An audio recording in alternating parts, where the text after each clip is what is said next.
10, 9, 8, 7, 6, 5, 4, 3, 2, 1.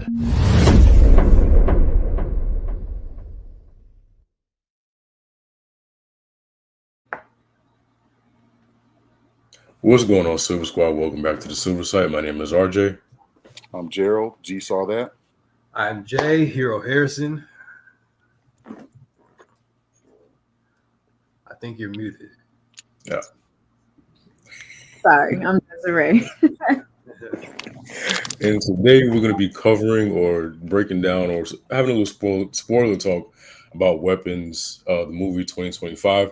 We waited a little while to do this because we had some scheduling conflicts and, other things that came up. But fear not, we're back and here to break down a movie that I was terrified of. I'm scared of everything, but this was a little uneasy.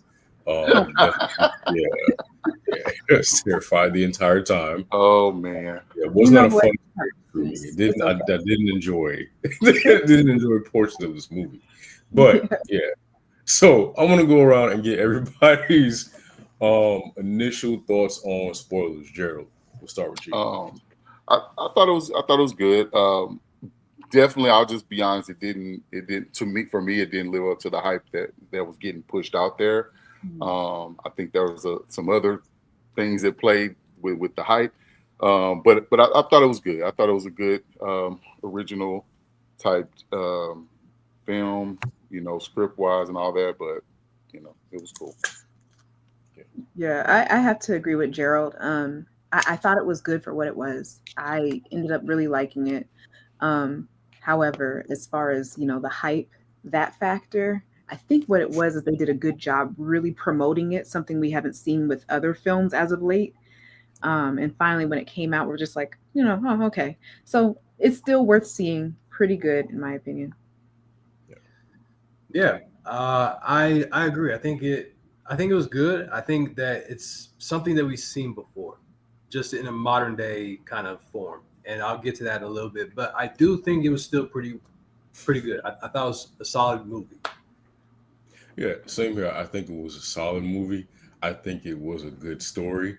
I do think that I enjoyed the horror elements of it. I'm not gonna say that it's probably one of the best horror movies that I've seen as of late, but I feel like on its own, it does. It's a solid movie. Yeah, I enjoyed it. So yeah, I mean, I could give it one of the better ones of this year, only because it doesn't have a ton of things to compare it to. I mean, obviously some of the more B-list stuff. But I mean, I could consider it, one of the better ones, only because, from a theater standpoint. I'll just be honest. From a theater standpoint, if you go to the theater and see it, it's a totally different experience, I think, than somebody trying to watch it at their house. Just being honest with you. Just from. I think also this movie works better when there's people around. Yeah, it's a spectator film. Yeah. Yeah, I think it may be one of my staples for Halloween, to be honest. I think that's how good it was. I could see myself watching this every year, just for the sake of getting, I don't know, spooked out and horrified. But I really enjoyed the multiple themes that were in this particular film. Themes of guilt, addiction, and then also there was a lot of scapegoating that I noticed as well. So yeah, it was good for what it was.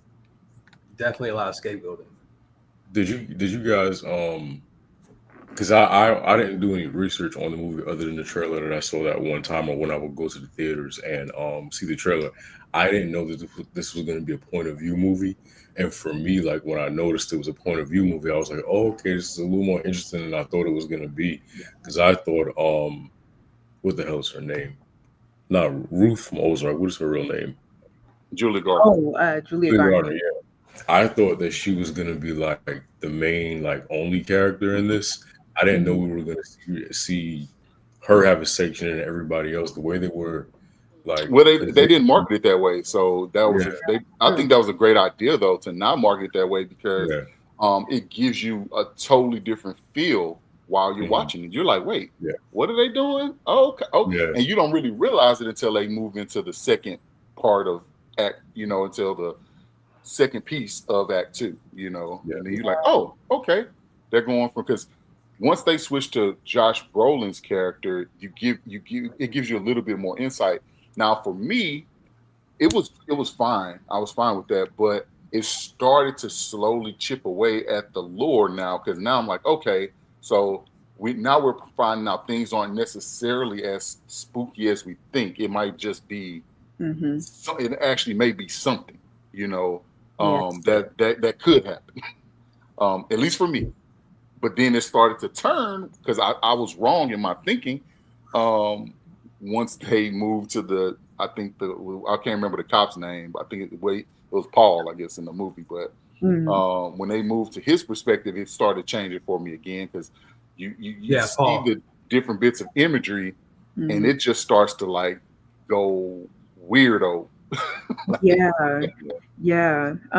I will say though, I was right in my theory that I knew this had something to do with witchcraft. Okay.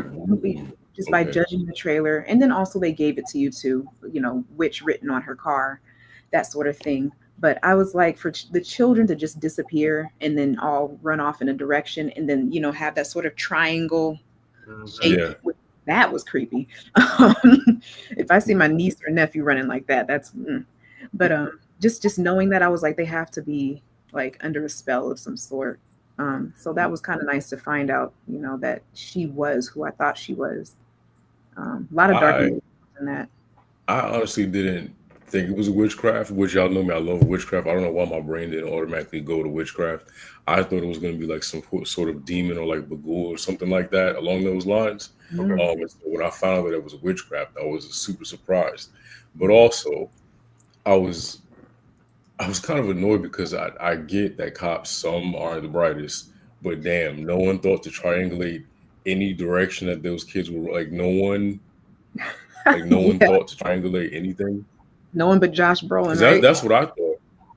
Yeah, and Yeah. then every single character, like what got me is like everybody everyone that ran away had cameras. You mean to tell me that nobody in that particular neighborhood had any camera to catch that? But I get it. It's a movie. You got to suspend your disbelief. But I was like, damn. Yeah, like get together, kind of put it together to see where everyone was heading, like what Yeah, direction at least. But again, main character Josh Brolin, he was a genius. Yeah. And desperate, but of course. Well, Yeah. go ahead, Jay. Sorry. Oh no, I mean Archer's just really I guess he became the main focus, kind of like what Gerald was mentioning, because like there was a shift. I feel like that we got more answers through his part than in the beginning, which wasn't bad. Because I mean, I feel like it was when I said earlier how it's kind of reminiscent of the movie The Witch. It came out like I think it was like 2000 and whatever, but Yeah. I feel like there's like a suspense that kind of built up to it, kind of like that. And then towards the end, it was like, oh, okay, this is what it was. Mm. It's like, but we kind of expected that, but we didn't know exactly. But yeah, I mean, I think like the trailer also kind of gave it away to where we knew that it was like, yeah, like it was, this is a witch. Like it wasn't obvious though. I will say that, and you wouldn't think that when you're watching the trailer, but just because I like to put things together, so it makes sense in my brain. But yeah, I'm glad you brought up the witch. It also reminded me, with the different points of view in this film, it reminded me of Black Summer on a Yeah, Oh, I missed that yeah, show. of each character going through that apocalypse. Yeah, Very similar to that. I'm glad they went in that direction. And I'm See, glad they didn't market it that way either. see, I remember I hearkened it to the movie Vanish Point because of Ooh. okay. because you still got to the same Mhm. a conclusion at the end, but you had different points of view of people seeing the same thing. It was just obviously they were going through their own versions or whatever, and you were getting different peaks, and so you saw little cross sections of everybody. Every time they had something going on, you see a cross section happen here and there. So that's what kind of stuck out to me. Now, what I will say though is Zach Kreger really did a really good job of this world building for this film. Like he kept everything in a bubble. So like he didn't create this thing where all these outside influences from like it didn't get national news Yeah. at that point. Now it could have had it at some point because I think it was 2 years later when it happened. So Yeah. it was kind of crazy to not hear about any kind of like no FBI presence around anymore or anything like that. So everything was now contained in this bubble of everybody still, it was still fresh in their minds as if it had just happened, you know, Yeah. even though it was 2 years later. Yeah, You like know, the variables were sort of controlled. yeah. Which I love. Yeah. Exactly. 'Cause Together. I really like how they didn't like Gerald said, they didn't have too many outside factors of just trying to like put like different twists on things or kind of just like try to like make it more edgy than it was, because like you have the perfect setting for, you know, like it's not like it wasn't like a small town feeling, it was like a small suburban kind of town, so it kind of allowed us to focus a little bit more, and it was easier to follow, I guess. And it was I thought it was done in a way where it didn't, like Gerald said, it didn't travel outside too many of like the dialogue and try to like make the suspense factor happen, because you already have the story that's already right there. Well, Maddie said it at the beginning. She said they were like too embarrassed to say they couldn't figure it out. Yeah. So yeah. nobody really talked about, you know, a whole lot. Now I thought it was funny because RJ made that mention about like nobody was smart enough to do blah blah blah, and it was like part of it was though the embarrassment of just not knowing anything. Like nobody had any answers. So the only thing they could do is point fingers at Justine and say, well, you know something. And she's like, I know as much as y'all know. I don't. Which had to suck, honestly. Like I don't know if I could be in that predicament. That was you could feel her tension during that press conference. Oh yeah. It was so uncomfortable. I felt like I was up there. Like I wouldn't even wait. Like, hey, bro, who are you? Like that's what it felt like. Like I was in front of that podium, and then you hear the little. I felt like, that for her though, because I was a preschool teacher years ago, and just the thought of having to explain to parents, you know, what happened to their children, that would make me extremely nervous as well. And she was their scapegoat. She was the one to, and it was a witch hunt. Yes, it was. Yeah. If you really think about it, it was, especially getting deeper into the movies, like when, you know, like certain people were coming after her, like Marcus, whenever, you know, he got cursed and all that. It really came down to that. And it's like there's so many angles of like the story that you look back and it's like, okay, like, but how is it going to connect? And then we found out, like Gerald said in that app later on, it's like, oh, so it was her. But yeah, Gladys. But Des, you mentioned something, because we talked about this off you know, stage and stuff. Like as far as there wasn't really it's not that she didn't have a purpose in the story, but she didn't have as much lore or stuff fleshed out. I feel like she came from a place that we didn't really know too much. She just showed up. It was very random, but now that I think about it more, I think as time has gone on, I kind of like it. I kind of like it because then it creates an opportunity to hopefully maybe do another film. You know, they made me curious enough to where I would watch another film to see what's behind Gladys and her intentions. I mean, right now we just only know that she was draining the life force out of children, as every witch would do, you know, in order to survive. So she represented, like, I would say addiction in a way. Whereas the story itself represents like guilt and trauma. And then, of course, a result of that is the breakdown of the community, which we saw in the town. Yeah, I think it's wild. Sorry, go ahead. No, go ahead, RJ, go ahead. I was saying wild to say like there was a breakdown of community too, because I feel like if y'all are so close and nobody knows that this kid was buying a bunch of soup.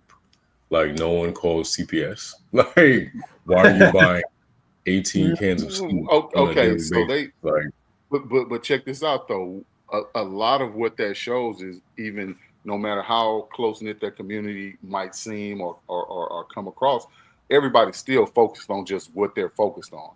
So nobody's paying that much attention. Hey, Shayna.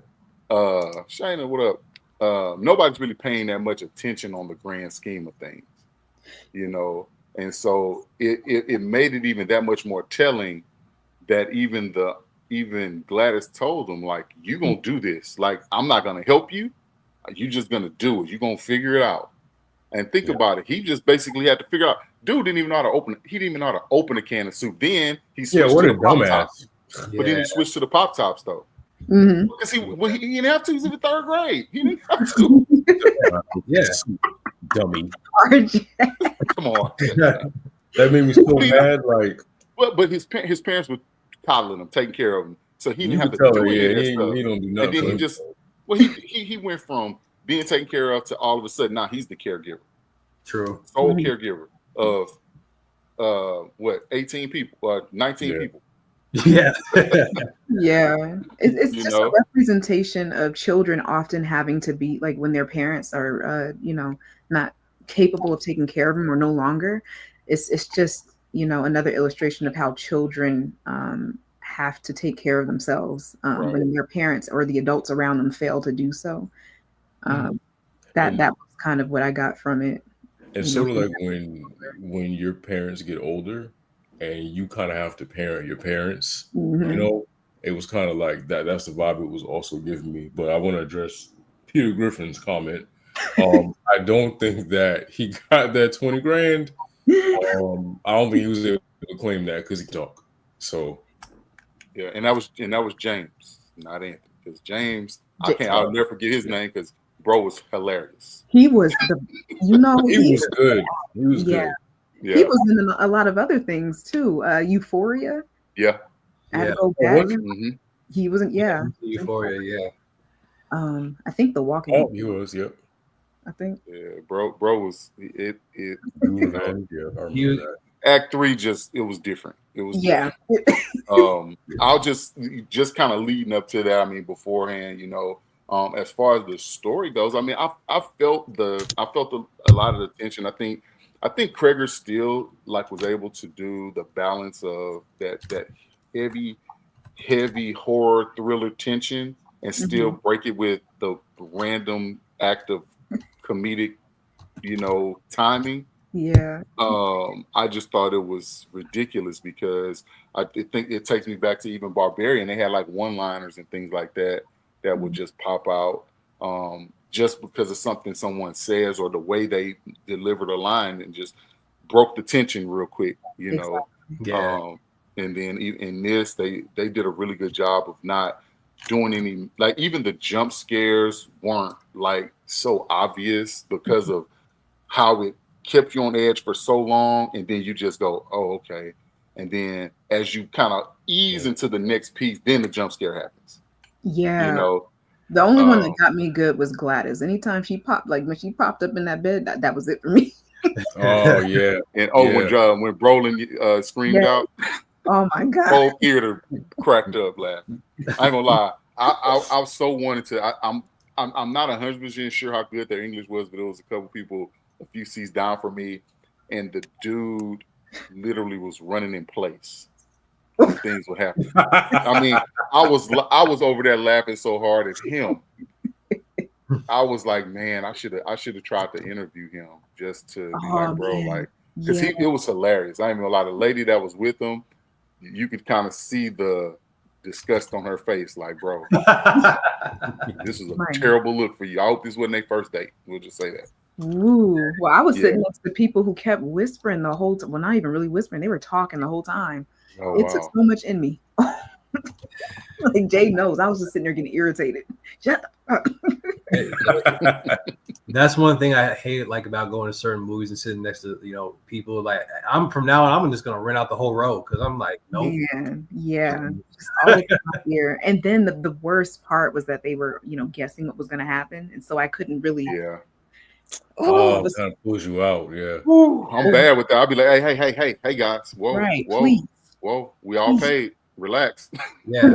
You to talk. It was bad enough that when we first came into when we first got there, they were in our seats. And so we knew they didn't have a ticket. So they were like, oh, we're in your seats. They got up and started scouting the whole theater, well, maybe we could. And then they ended up just sitting right next to us. No, I would have definitely been like, hey, I will go get somebody. Right. In lieu of me going to jail, I will go get somebody because I'll get you out of here. Right. But I prefer to get you out of here the legal way. I'm telling you. we'll all be leaving today if that's the case. Yeah, that's what I'm saying. And that's the thing. Like, it really ruins an experience like that because a movie like this, like it really did suck you in. Like, and the Ed Harris. Okay, I didn't know that. I didn't know that. The movie really sucks you in. So like when you have like a disturbance anywhere, stuff in your ear, it's kind of annoying because like this part you don't want to miss, because Yeah.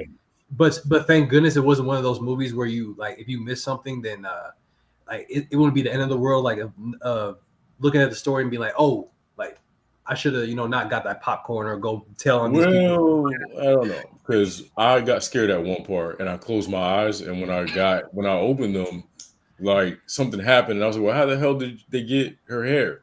And then I didn't. My God. Oh yeah, I remember you told us. Yeah, because I closed my eyes on that part and I was scared. I'll give you this. That part was creepy. Like the actress did a really phenomenal job with her physicality. It was weird because it created this very awkward laughter because you could tell people were like, what the heck? But this is scary and funny at the same time. Mm-hmm. Yeah. It was almost like a marionette type thing happening with her. And I was like, yo, this is crazy. And then people were you could tell it was this uncomfortable laugh. My guy was over there like, oh, I was like, yeah, dude was on the struggle bus, man. It was bad. RJ, I'll go easy on you this time because that part, I will say that was actually one of my favorite parts because it was very eerie because the door just like every time like that door opened, just you don't know what was gonna happen. Yeah. And they purposely kept the camera on her. Yep. So they didn't move the camera. So it's like if you were hiding and you can see somebody for like a split second, but then you can't see them anymore. And the only thing you can see is that crack you were looking out of. And you can only maybe hear. You can just hear what's happening, but you have no idea what's going to happen next. Yeah. Because I was convinced. I was like, well, she's not going to get killed. I know that. I know that. But what's actually going to happen? Well, when I heard the trunk pop, I was like, right. Yeah. Oh yeah. Like, what is going on here? And that camera never moved was just crazy. And then all you do is see the scissors come out of nowhere. Yeah. Now, when that happened, that further confirmed witchcraft for me because there's no other for anyone's hair. Yeah. I was like, yeah, that part did too. Because I was like, when you do this, obviously, when certain like entities do certain things, you obviously know what it is. It's just it was so witchcraft is automatically like, okay, they took hair. What's witchcraft? Mm-hmm. Yeah, and witchcraft is really, I think that's one of the scariest, not witchcraft in of itself, but just movies dealing with witches. I think are one of the most scariest things in the world. I think creatures, Yeah, because there's so many things that it's not just the magic part of it. It's like they can play with your body. They can do all kinds of things with your mind and make you think that you're make you do other things, obviously, to other people. So we've seen that. And I think I agree. That's like what made this movie interesting because it was like, anything can happen. Yeah. As a Louisiana Creole, I knew. I knew. Yeah. I was like, oh shoot. And for me, like y'all know I'm scared of everything, but I love witchcraft. But I feel like witchcraft or any kind of like anything supernatural for me anyway, like I could go one-on-one with like a Scarface or I feel like I may be able to take Freddy Krueger because I can control my dreams. So I feel like I might stand a chance. But like witchcraft is something that like I don't have the capacity for. I feel like if I got into it with like a witch or something like that, that means I got to read to find a counterspell. I got to do this research. I got to go to people's house and ask the shaman how to. I don't got time for all of that. I'm not. It's a lot, man. Witches will make you like. Yeah, they read. I don't got time for research. I'm not doing that. They will make your life tough. They will not make it easy for you. So. And Shayna, I felt bad for Alex too because he was in a place where he's a child, but he couldn't tell anyone. Otherwise something bad would happen to his parents. And so him having to just deal with that situation at that age, I felt bad for him too. And I like how they getting bullied every day, like, and then going home to that, man. Yeah. And that's the part I kind of like the mystery of it. Like at the beginning, it was like, why is he acting like that? Why does he want to talk to anyone? Like, what's going on? And then it turned into this whole thing of like, why is Justine trying to pursue this kid so much? Because I mean, she's the only one who knows, like, because he's obviously the last kid in the class. So it's Mhm. like, she kind of wants answers. I mean, but she also wants to check on them. But I like that mystery in the beginning of like, hey, just leave me alone. Like, you've already done enough damage. When it's like there's something left that we haven't seen yet, and then we finally find out. So let me ask y'all this: if you were in Justine's shoes, where do you feel like you would have kept looking like she did for answers, or would you kind of just? I would have moved away. Honestly, that I would have never known what happened to those kids because I would have moved away. Like that Dang. was it. Yeah. Man, that's a good question. Honestly, I probably would have done some mystery solving, put on my little Sherlock Holmes hat, glass and stuff. So yeah. Me having been a teacher and having cared for children, I mean, I think I actually would have done what Justine did, just because of the relationship you build with these children. They feel like they're your own, In any other circumstance, I would not, because I'm Black. Yeah. But when it comes to children and having that relationship and that trust with them and genuinely wanting to clear your name and find out what happened to them at the same time, I think I would do what she did, maybe in a different way. Maybe I would tap into my witchcraft side of the family, reach out to my Creole grandmother or something. Yeah. Well, if they had a bowel movement.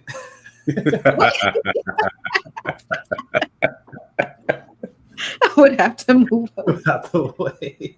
Shayna. Hey, I respect that. But that's what I would do. I think I would actually try to find out what happened in a different way, though. I'm not falling asleep in front of the house. That's crazy. Yeah, because that's my thing. Yeah, now if I'm getting tired, I'm like, all right, I'm pulling off. I'm not allowed to stay the night if something happens. No. Yeah, and I wish a bee would cut my hair. Oh. Yeah. Did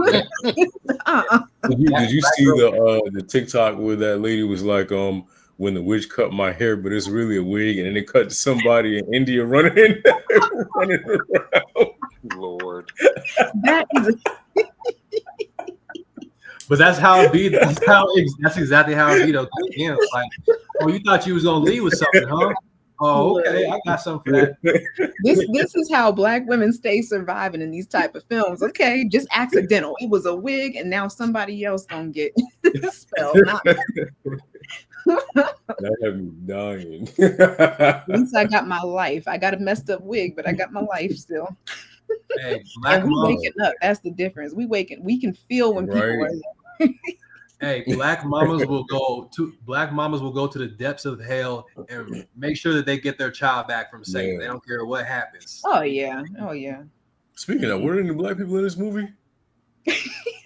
Just one of the little. There's one. I think the little.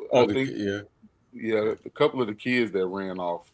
Yeah, this was a small town too. And there's some speculation that the little girl that was narrating was one of the girls on the flyer, because the real name was Madeline on the thing, but her name was Maddie in the credits. So that was kind of the running theme that might have been the little girl that was narrating. So.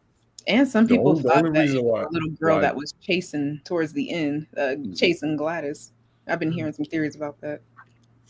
The only reason why I don't think it's the same girl is because when she was speaking about everything and she was narrating, she didn't say us, we, like what happened to me. Like she was kind of telling the story what happened in her town. Well, so funny enough, you say that. The piece that was brought up was if they were going to talk about it, they would only talk about it in third person because they would be afraid to say that they were one of the ones involved. Like, hey, this is what happened. Yeah. Artie's like, nah. That does not track. We ain't have that. Well, it does not track. I mean, I really don't care, but I think though that was a neat piece that I think Krager was able to kind of continue to create. I feel like the ending being kind of ambiguous as it was for me made it that much better. I think had they had any, because yes, there was closure, but only to a degree. Like, you got the bad guy, but there's still a lasting effect of what actually happened. Exactly. So, I like that a lot better though. Me too. I did too. A lot of people I feel like got upset. Like, well, why wouldn't they be cured now? because she was sucking their life force out of them. She changed them for her own benefit. She didn't care what happened to them. Yeah, a lot of them were left in a catatonic state, including Alex's, parents. I would have liked to see an extra scene after that. That's just me. In my opinion, the ending was a little bit wonky for me. I didn't like it. I didn't like the last line. I probably would have changed something in the script. Yeah, that last line was incomplete. What was the last line again? Even if it was purposeful to be incomplete, the thought in of itself just did not resonate with me. I don't know. I wish the line had been changed in the narration. Did she say wasn't the last line like, and then some of them even started talking again or something? Yeah, that was the last something line. like that. But I'm like, that's not how you end I wouldn't end an essay like that. I don't know. That's just me personally. Well, I think that because to add on to that, because I see what you're saying in terms of there could have been just like a little extra scene, however that may have looked. Right. Or just change the line. It don't even have to be a scene. Change that or add something to that line. Okay, writer, what would you have said? I don't know. Right. I don't know. But that wasn't it. Is all I know. I would have said, Gerald, I would have said something like, and even though the witch, took over our town or something like that, she never came back or something like that. After all, something like that, just like along the lines of that, because what that does is like, it's like it. I think it leaves space, for like Des said, a sequel, but also witches. Now I'm thinking about it, witches, they come and go kind of in certain situations, so they're mysterious too. So I think that it could have been delivered a little bit differently at the end. It wasn't bad, but maybe it was the delivery, of the actress. I think it was that's just me. The tone, I don't know. Something could have been a little bit different. For me, I like.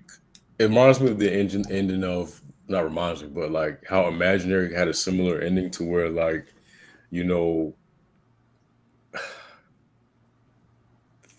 feel like this horror movies where everything is all right in the end is like, nah.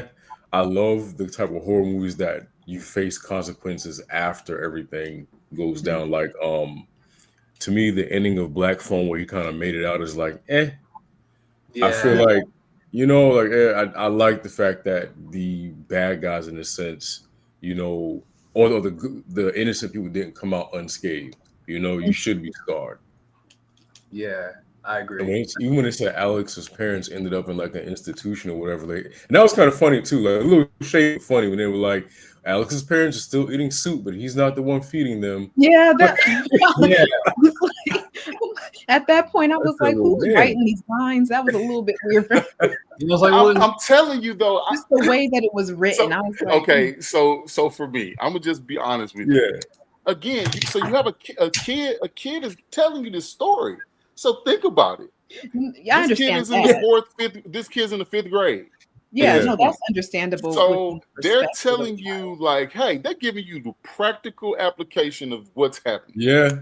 So for me, I was okay with this dialogue. I'm not saying it's freaking Walt Whitman. I'm just saying it's, what it is? Now that you say that does make a little sense because kids don't be giving a damn how they say stuff.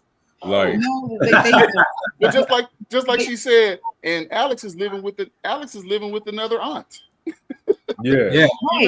That part is fine. Nobody's arguing that, of course it's coming from a child's perspective. I'm just saying that the ending could have been a little bit, it's just I want a lingering of maybe there's another witch. Maybe she's still around somehow, Yeah, because I just can't get with I can get with the child because we followed the child's perspective throughout the whole film. That ending though needs to be tight. Yeah. I'm sorry. I'm sorry. That's just the business part of it.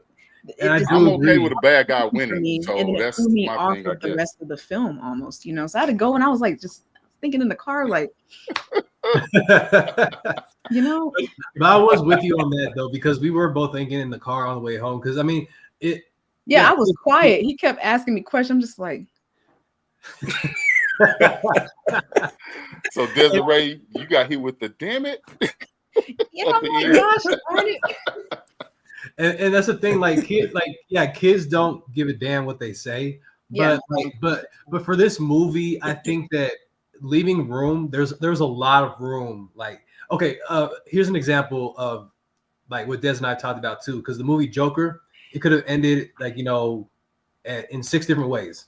Personally, in my opinion, you could have ended at a certain part and at this certain part, but then it just kept going and then it finally ended, which was fine. And it was still a good movie. I think this movie did the opposite. I think that the end didn't give us a little bit more towards the end. So like, I think that you could have said more things about the witch or like the town a little bit more and like showed us like, you know, something. But nobody knew anything about her. It ended too abruptly. It was so abrupt to the point that it wasn't acceptable to me. I don't know. Maybe that's so I can better explain. That's just the way I see it. We'll probably have to agree to disagree, but this is how I perceive it. So once Paul snatches James out of the car, everything just goes bonkers. Yeah. So once that happens, like everything just goes like full tilt. Like we're just seeing all these different things happening, going, you know, all this back and forth. And so Justine ends up literally having to shoot Paul, and all of these other things are happening. And then once, what's the kid, Alex, I believe? Yeah, Alex.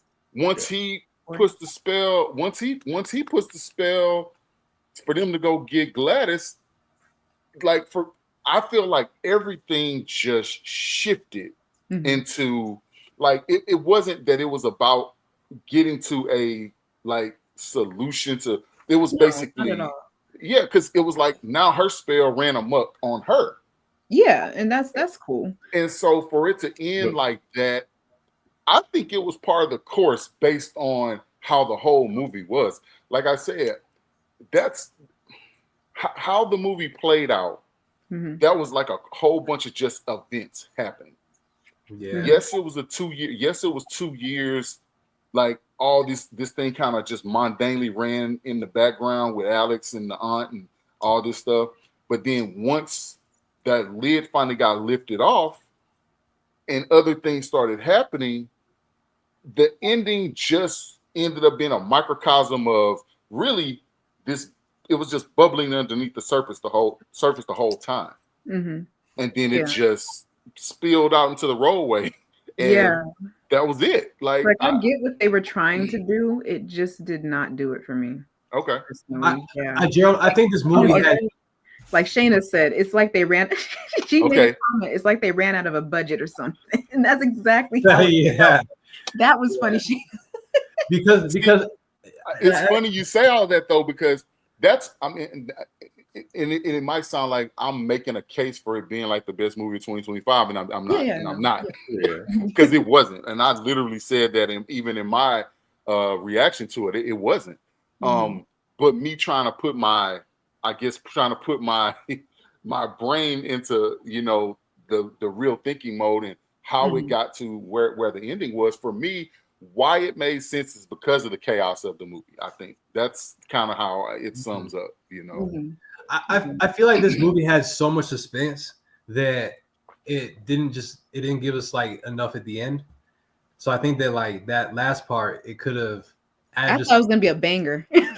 Yeah. Okay. To me, it did kind of bang. Like I feel like there was chaos in the end. They were fighting. They were trying to kill her, and then someone else got turned, and there was good elements of comedy with the addict guy. He kept getting back up and kept getting tossed around. Like I don't know. For me, I feel like the ending was climactic.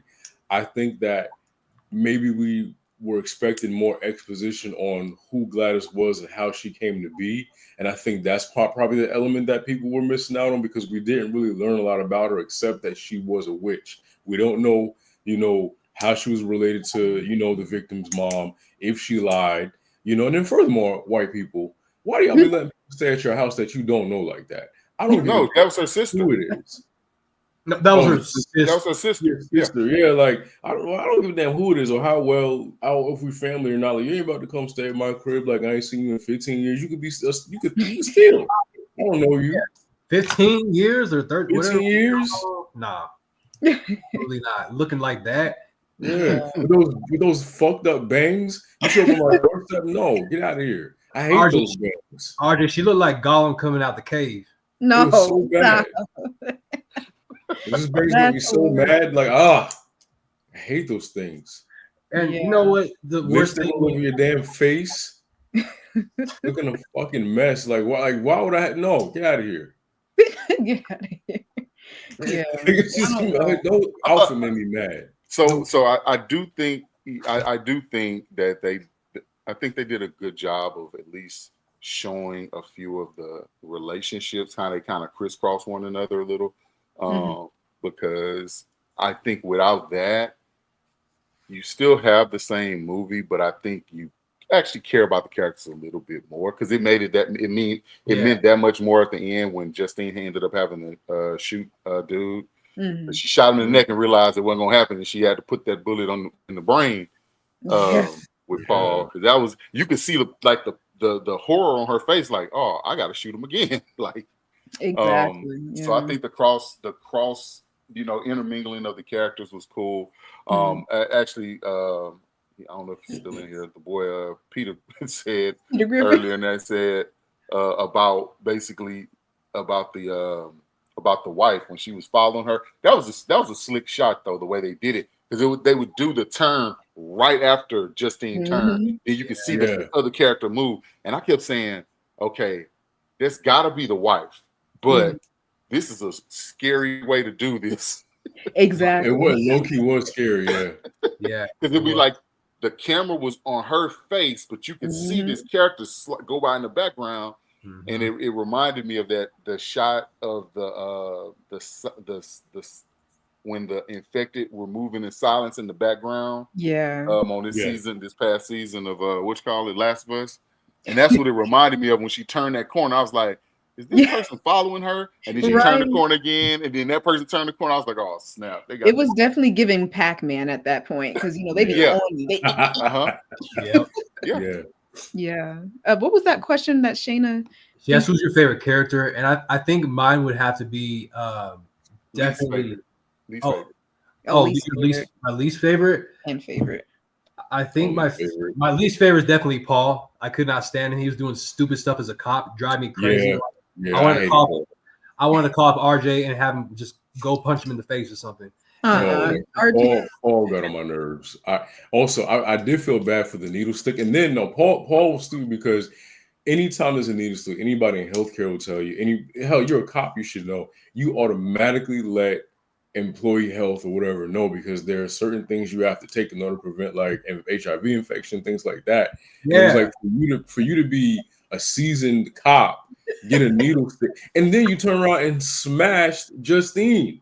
Who knows what you have? Exactly, and on top of that, and then he asked him. Do you have anything like? He's an addict. He lied about the needle stick. You think he's going to tell you he's positive for HIV, like what, or hepatitis? Like none of that went through your brain. And like he's really about to tell you the truth. Yeah, if he had it. And RJ, not only that, he punched the hell out of James. He knocked this dude out. He knocked him out cold. Like what? Hey, well, I'm sorry. I ain't gonna lie though. I applauded that because I said, well, I'm sorry. That's part of the course, sir. I would lied. I wasn't even mad at that. I wasn't either. I was the exact same thing. Yeah. He punched the hell out of him. Yes, he did, and rightfully so. Exactly, and he definitely affected her too. Whatever he got, she got it now. That's gross. Yeah, I saw. I was like, "Yo," and because I didn't put two and two together until like maybe when the wife showed up, and I was like, "Wait a minute." Yeah, he got stuck. They did something like, and I get it. He was trying to cover the police brutality thing, but you already got connections. He would have buried that. He would have swept it under the rug. He had that same bandage you wearing. Don't tell him that, Gerald. Don't tell him that. I was like, bro, Paul was off. And now I will say this: my favorite character, and this is probably the first time I said this, was the child actor in the film, Alex. And normally kids get on my damn nerves. It's hilarious that you say that, because I said there's no way RJ is gonna dislike this kid. Yeah, that's There's what I said no too. way that RJ is gonna dislike this kid. Yeah, Even though I thought you was going there when you was talking about him not being able to open a soup can. Yeah. I thought you was going there. But Me I too. did say I was literally driving off after I did my reaction, and I said, RJ better not say he don't like Alex. He There's better no way not you say he can't. don't He's like a this kid. likable kid. Right. Because He was you really know, likable. yeah, because and plus, you got to feel for him because what if that was like, one of us as a kid stuck in that Yeah. situation? He went through it, man. Like did. he went He through was it. brave. And then on the end, he was Yeah. smart. Like, so what that tells me is he had been observing Gladys. Mhm. And I feel like that's what I love. You know what it is? Kids be dumb in movies. And so like that's where my pet peeve is, and like they're all stupid. But Alex, he had to be watching and waiting for his moment to take Gladys down. Yeah. And it's just the brilliance of it, and then the bravery it takes for that to be like a fourth grader, a third grader, fourth grader, for you I to be think at that that point he brave in was that fifth by situation. then, yeah. Mm-hmm. Yeah. Like, I don't know as an adult with witchcraft, I don't know as an adult if I could have been that brave to try to run in her room, get the twig, get a bowl, cut my, like, just that everything had to have gone right for him to survive that scenario, and he did. Yes. And he was smart enough to get her hair out of the wig. Exactly. Yes. Not the actual wig. Yeah. Now, He had seen her real hair a few times, so he knew that part too. Now, Gerald, I'm going to say this too, as far as bravery, because Des mentioned it as well. The bravest thing that we saw Alex do was step over that salt. Yeah. A lot of us would not step over that salt. Yeah. Especially if it's our parents, as a kid. Oh my gosh. Yeah. Yes. I will say he played it smart. He shut that door and he made sure that he was okay for a little bit. Right. Okay. My favorite character was Gladys. I would have to say it was Gladys. I liked the actress. I liked how she had a very oddball sort of look to her. She didn't look like the average witch, She was kind of whimsical, just as far as her look. But she was cold-blooded as a villain, and I love cold-blooded villains. Give me that any day. She didn't care, okay? Yeah. I loved that. I want to see more of that in every film if we could. Yeah. Yes, please. I do. And she had a reason to do what she did. Not saying it was right, but she had a justification, which was to get that life force out of the children in order for her to survive. She was cold-blooded, especially when she did to married gay couple. Oh my God. Yeah. Didn't even break a sweat. Marcus's husband was a terrible character because bro was too inviting. He was like, "Oh, come on, yeah." I was like, idiot, white people. I tell you. But Marcus gave him that look like 3 or 4 times. Like, what are you doing? Yeah. Like, it's Saturday. It's hot dog day. You letting people in the house off the street. He's a person of color and he knows better. That's why he gave him that look. Like, what are you doing? But he this random white lady in the house. Just letting him do it. He was like, it's Saturday. What are you doing? Right. And what got me is like, as a couple, like I'm pretty sure Desiree and Jay, I'm pretty sure like y'all be on the same page, like thinking wise. Like y'all probably look at each other and like, oh yeah, we're not letting her in. Like as a couple, where's your connection? Why are y'all not on the same page here? You know? And it's another part that gave it away that confirmed for me and Des that she was in fact a witch. Because Gerald, who the hell comes in the kitchen and asks for a big ass bowl? Yeah, right. I knew it. What did she say? She said, "Oh, it's just something. I don't even think of it anymore. It's just a quirk. I don't really even think about it anymore." Here's a quirky ass cup. I'm looking at his husband. I'm like, "Are you dumb? You can't do this." Listen, lady, if you're not taking this cup, you got to go. We don't do quirks in this house, ma'am. Here's a cup. Plastic. If you can't get this cup, we're not going no further with this. You got to go. Yeah, and you ain't coming in this house. Absolutely not. That was slick though. So what was another thing that I thought was pretty slick is how they did it was because it only needed to be something that was important to the person, not necessarily of their physical body, because she took the ribbons out of the office. And when he was like, "Hey, those are my ribbons," and she was kind of like, yeah. He's like, "What is this?" and then of course, she literally just walks over and plucks the husband's hair because he's oblivious. I'd be like, hey, what you doing? You're not Like, about it's to over walk now. up on me and touch me. Yeah, in my Right. house. Are you kidding me? Nah. Give me my stuff back, man. I'm Right. gonna put it back in my See, head. but this is You why I better be wanted looking some up. black people to be in there because I feel like that whole interaction would have went different in every scene in that kitchen. Like one, she probably wouldn't have got in. Two, she got in, she wouldn't have got no bowl. Three, like you're not about to touch no black person hair, like no random white lady. You know, Hell that's no. what I really want. I really wish that they would have had some black because they did do a little comedy in this film. So I would have loved Yeah. to see a black couple just kind of reacting to this weird ass shit. Like, what is going on? We need a parody. What they used to do in the early 2000s Yes. with black Yes. folks in this film. Well, you know they Yeah. about to. I think the Wayans are actually writing a new one. I Oh think my they're working on a new God. one. Yeah. Of course. Yeah, I think they're Into the working on a weapons new of one. that. I heard they're Start making doing like some horror like comedy film. Yeah, I think Yeah. there's a. Well, I think the idea is they're supposed to be rebooting Scary Movie, Great movie. but all the contexts will be to new stuff, but they're going to still Yeah. parody the idea of it being Scary Movie still. Yeah. Yeah. So that's what they're supposed to Oh be doing. man, I can't. Ooh, yes. Yeah. That's gonna Okay. be good. I can't Now, wait. I do have to ask everyone a question though. So I'm gonna ask RJ first. So RJ, if you were mowing your lawn and you saw a bunch of kids run across with a crazy lady in her robe, what's your first thought?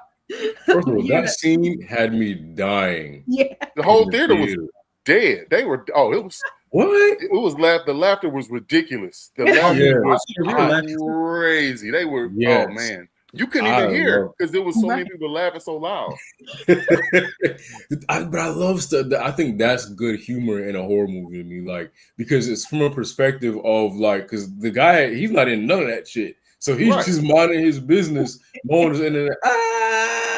Like They that was running the through people's funniest kitchens shit. and living rooms, Mhm. busting out. I was just like, man, what is happening? Yeah, it's like the payback that you get for everything else that we've gone through in this film, and I love Yeah. that comedy in the end. We needed that. You needed that. You needed something to break up the tension. And speaking of black people, the older black lady when they was running past her window and she Yeah.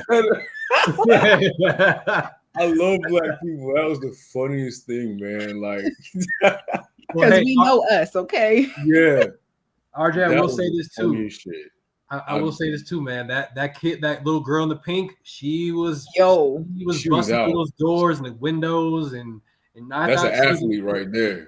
That was Black Summer right there. That's Yeah, zombie yes. vibe. Mhm. That's how they were. Yeah. Yeah. Black Summer. That was Oh, black. man. When she cut Gladys off before she caught her ass, when Yeah. when Gladys went this way and she went that way, I said, "Oh, she about to Man, get her." if the NFL don't call her, quit playing. Oh, she is scholarship, man. But see, the best part, I think that was the best part as far as like breaking up the tension, because also what it did is like, throughout this movie there's a suspense, but like RJ said, no one was caught up in that but her and like a few other Yeah. people. So it's like just a normal neighbor just watching like kids chasing a woman. It's like, oh, they're probably having like a birthday An old party. woman in a robe, like what? Yeah, a whole woman in a robe. It's like, oh, they're probably just chasing They the probably they're thought having that a was good time. they thought that was a low budget clown they was chasing. Yeah. Yeah, exactly. And that's how I like how they normalize that. Like the fear went away, because it's like now it's Yeah. like you just They see like these broke it kids in the up, like- neighborhood. Yeah. Maybe It's maybe so the funny, clown they didn't give probably him the like, "Man, what candy. did she do to make them so mad?" Right. Yeah. It's like kids watching kids chasing ice cream truck that like Yeah. the ice cream truck passing by or like didn't want to give out ice cream Yeah. that day or something. Yeah. That You know, shit was so the funny. message was those kids taking their power back. Yeah, You know? yeah, Mm-hmm. yeah. So- Full circle moment. Yeah, exactly. So with Josh Brolin's character, like him being so obsessed with all these, with the idea of he's just trying to find his son, Yeah. like the fact that he was like a civil engineer, basically, how did his brain, obviously it took a while, but he finally got to the point where he started trying to pinpoint what he was seeing. Yeah, Yeah, 'cause he got past the grief was blinding for a second. Yeah. Now it's like, okay, let's get down to business. Let's strategize. That house had a camera over there. This one has a camera. Right. Let's see where these kids ran off to. And that's what I was gonna mention, is that Archer was actually my favorite character, because he showed like a different side of dads. This like he really, really cared, but he was trying to just be like, no, this can't be real. But he showed like that he was the only one really trying to just like solve this whole thing. And I like how they kind of toned down like the, you know, he's a like, you know, the masculinity of him. He's still a man, but like he showed that he actually like really cared about his son. And he would go lengths to like do anything for it. And so he was the one who was solving this stuff. And that really, I think, was the most interesting part, showing like that side of that father, especially to like, you know, son or whoever, even daughter too. And that goes beyond that. Like he was a protector too. Like even when Justine was about to get like killed by the principal. The principal, yeah, like he was I'll be honest, it would have been a different story. Yeah. Would have got right in my car. That would have been it. Not my beef. Yeah, because if I see someone coming like this, like down the hill, like, she was sitting there, but she saw it. Yeah, she saw him coming. His back was to it, and she was like, "Wait." Yeah, she's like, but it was at the last second. What is happening right now? Yeah, it was at the last, because I would have been in the car. I'm not sticking around to find out. Okay, we can do this. We can reschedule this argument. Is what we can do. Yes. I'm getting in the car. That was probably one of the more that was probably the most chilling scene to me because of how it ended, but also how it started. Because what he did to his husband was diabolical, dude. That was insane. Never seen anything like that. I was like, oh. And then on top of that, like it cuts right after that. Like, you know, he just runs out and then it just cuts and then it goes to the next part. So then that's when the lore comes in and all that. And then we see him running down that hill. We're like, but my thing is like, that's what I don't like about like certain like white people movies. They're just like, oh, it's so running down the hill. But I think it's a bird. Yeah, like oh, that's they be too curious for my liking. Like we would have ran. Soon as we would have saw that man running towards us, it would have been out. We'll find out what happened later. Heck, when black folks see people running past them, we follow them. We run too. Get Lisa, girl, get Lisa. Let's go. Yeah, for real. So that part was crazy. Like I really like that part too, especially like in the grocery store. She's running through, and the guy didn't even help. She's like, fucking help me. And then did you peep at the end when she got ready to leave? He's somebody, get out of my store. Like, what killing that means? She was like, fucking help me. Bro said, get out of my store. She was trying to get gone, man. Yeah, you don't see this man trying to kill her and you yelling at her? Right, it's my fault. And you worried about the store? Like, come on, man. Like my thing is like, he didn't try to call the cops or nothing. It was just straight like, don't bring that shit in here. Right. She literally said, help me. He's just standing.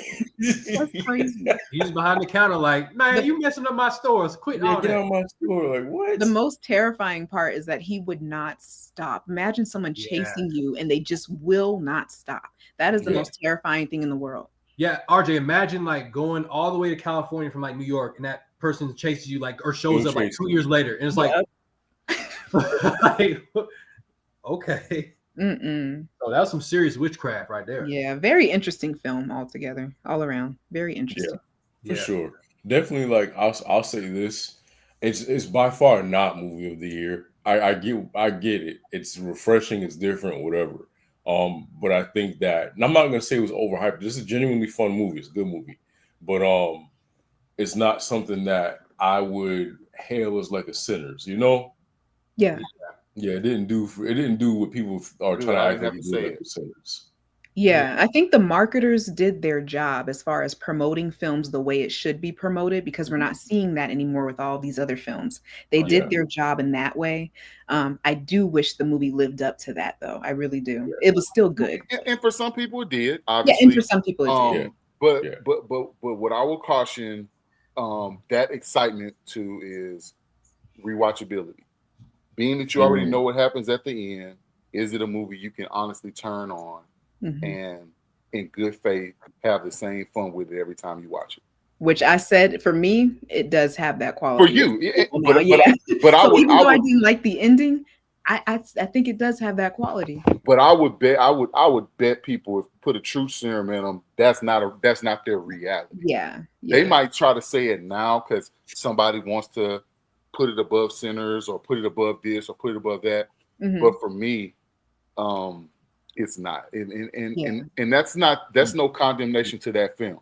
Right. It's just the fact that I feel like there's only so much I'm gonna find different about that movie or little things that happen in there that I'm gonna make that's gonna make it that much better if I watch it subsequent times. And I just I see what both of you were saying. Like for me, it's not a bad movie. So would I watch it again? Like if literally there's nothing else on and I'm like, okay, well, I've already seen it, so I know what's scary and what's not scary. I'm good. Will I play it? Yeah, probably. Or if somebody wants to see it that didn't see it, would I watch it again with them, like at home or whatever? Yeah. Yeah. But I've seen it twice. Yeah. Oh, but I won't say. Like when it comes to streaming, you wouldn't be like, oh, okay, let's watch. No. Okay. No, not for me. If somebody turned it on, I wouldn't protest. Yeah. Okay. Yeah. Right. But I wish this was a book. I feel like this would be such a good book. I can watch Sinners like it's the first time I've seen Sinners. Yeah. Every time I watch it. Mm-hmm. I think what Desiree said, like wishing it was a book. I feel like I just want to know more about like the lore, who Gladys is, why she's a witchcraft. Yeah. Or her coven, maybe. What if she has a coven? Maybe there's others out there. Yeah. I'm 100% on board with the prequel.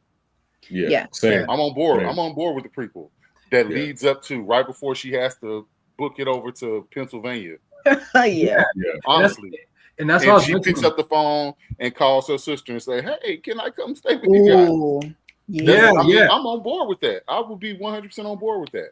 And that's why I was mentioning at the end, like, you should have you should have added something about the witch and like a little bit more lore. Like, it could have added a little bit more to the ending to tell us that, like, hey, maybe we can set up something, or there is a place of the source where it does come from, instead of kind of just leaving it blank, like, oh, the kid started or it's talking again, Yeah, a lingering, yeah, of some sort, like a trail. Yeah. I think she betrayed. I think she some kind of way she betrayed her coven, and they took her. They cursed her little tree to where she can only get her power by doing what she's doing. Yeah, and her life force starts slowly going away, so she has to continuously. Ooh, I like that. I think they cursed her in some kind of way, and then it went from there. Or maybe they tasked her with having to do that. Go to a town, do this. Maybe there's a connection. I don't know, but yeah. So for me, like I said, if anybody wanted to just debate me about the idea, it's more rewatchability for me, versus it just not being good, because it was good. I didn't dislike it. It what it's supposed to do. It's a movie. You sit down, you enjoy it for what it is, and some movies you just move on from. And I feel like this isn't a movie where I'm gonna be like, I can't wait for the streaming. Like, oh, okay, it's on streaming now. Like, it's not going to change my life. But I liked it. I thought it was good. Yeah. I enjoy watching people react to it. I'd enjoy that. That'd be fun. Yeah. I enjoyed it. I thought it was a good movie. It definitely has some rewatchability, because it does leave with some type of curiosity, but I just wish we had just a little bit more. Because to like maybe they'll announce in a couple of years, like, oh, they're making a sequel or prequel or whatever. But, that's definitely coming. Yeah, definitely gonna be. It made money, so it is coming. Yeah, it made money. So, yeah. So before we close, let's go ahead and do our normal. Let's give our ratings 1 through 10. I'll give it a solid 8. Yeah, 8. Okay. For me. I give it a 7.5. I go with an 8. Just because overall, like I said, there was nothing I disliked about it. So 8. Yeah, 7.9, because like it's just I still liked how everything was shot and the story. Like I liked it a lot, but like again, just wanted more at the end. There's a raised sliding scale was the end. I can tell. She's like, I would have given it an 8.5, but I would. It dragged it all the way down. Yeah, I'm telling you. But you know what? I wish this was a book. Like I said, I think this would be something I would read. It's a great story to read. Absolutely. Yeah. So I think the next horror thing on the list is what? Welcome to Derry? No. Well, I guess horror, yes. Yeah. But what else is out? Oh, coming out. I know thriller wise is coming up is The Long Walk. Oh, I can't That's- wait. Oh, I thank you for And reminding me. I'm 67th on the list on the library waiting list. Okay. Dang. Yeah, that looks good. You know, It'll be I a do. minute. I might not see it for a while. I mean, I might not get a chance to read it for a while. So Yeah. Yeah. I've heard good things. That's one book I haven't read by him. yeah, I think I sent it in the group chat about they were talking about the heart rate of people. They said the human, normal heart rate's anywhere between like 60 something and like 78, 77. And they said that people's heart rates went up almost up to 200 during this movie. Ooh. Yeah. Shit, I only get to 167 when I'm working out. Yeah. They said they maintained like a high heart rate like for long periods of this movie. I'm gonna have to Goodness. have something I watch. I want to record that. Yeah, I need to know. Yeah. Yeah. That's wild. Yeah. Yeah. I'm very intrigued. I've been seeing some of the pressers. Because I ain't even gonna lie, I thought Mark Hamill was dead. I'm telling you, I was like, damn, what? I saw him talking. I was like, oh, he's still alive. Oh, okay. You're still living? Man. Oh my gosh. Well, I don't know why it's so damn funny. My bad. If we come across the timeline, Mark, I promise, bro. I thought you was gone, man. Thought you was up in the big spaceship, the big X-wing fighter in the sky. Jeez. Nah, he's still with us. He's just done with Star Wars, but that's funny as hell. Yeah. But he really gave a lot of kudos to those kids, to those Nice. guys in the cast and stuff. So Yeah. he was giving them their props, man. So I'm very I'm ready to see that. So ready to see that. Yeah. So we do that's have a high on the list of things that we're going to talk about on Tuesday. So come with your ideas and what you want to see us review, what you want to see us watch, and stuff like that. So Tuesday is going to be a very casual but still professional live, where we kind of bring you into the world of behind the scenes of the Silver Site and how we kind of put together our content calendar and just what we like to watch and versus what you like to watch and stuff like that. So it's going to be fun, very chill, laid back, but also very serious and businesslike. Yeah, so tune in. Tune in with us Tuesday.